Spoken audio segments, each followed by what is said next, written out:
اسحاق احمد اسلام آباد سے، میں ایک نیم گورنمنٹ ادارے کا ملازم ہوں، میرا سوال جی پی فنڈ سے متعلق ہے۔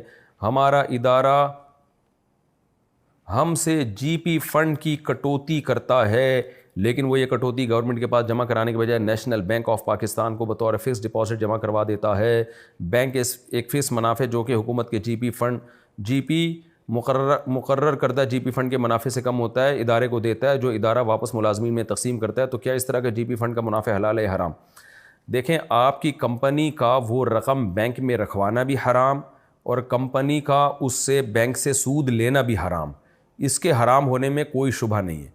البتہ آپ کی کمپنی جو آپ کی تنخواہ سے کٹوتی کرتی ہے، تو وہ رقم کے آپ مالک بنے نہیں ہیں ابھی۔ جب مالک ہی نہیں ہے تو پھر وہ رقم جب کمپنی بینک میں رکھواتی ہے تو وہ آپ کی رقم نہیں کہلائے گی کہ کمپنی نے آپ کی رقم رکھوائی ہے۔ وہ کہنے کو تو آپ کی رقم ہوتی ہے، لیکن حقیقت میں شریعت میں آپ کی رقم نہیں ہوتی۔ پھر کمپنی جب اس سے سود لیتی ہے تو وہ سود بھی آپ کا سود لینا نہیں کہلاتا، لہذا آپ کا اس سے کوئی لینا دینا نہیں ہے۔ آپ کی جو حیثیت ہے وہ یہ ہے کہ کمپنی نے آپ کو دیر سے آپ کی اجرت دی ہے اور بڑھا کر دی ہے، تو یہ سود نہیں ہے، کیونکہ سود کا مطلب یہ ہے کہ آپ نے اپنی مملوکہ چیز کمپنی کے حوالے کی اس شرط کے ساتھ کہ مجھے بڑھا کے دینا، تو یہ سود ہوگا۔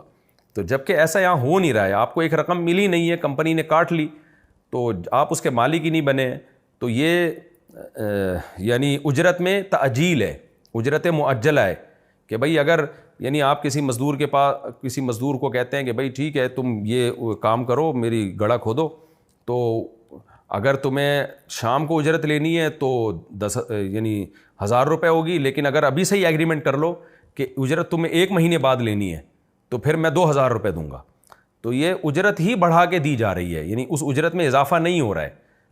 تو اسی وقت مزدور طے کر لے کہ ٹھیک ہے جی مجھے 1 مہینے بعد چاہیے اور 2000 روپے چاہیے، تو یہ جائز ہے۔ تو اس لیے جی پی فنڈ سے جو منافع ملتا ہے وہ جائز ہے۔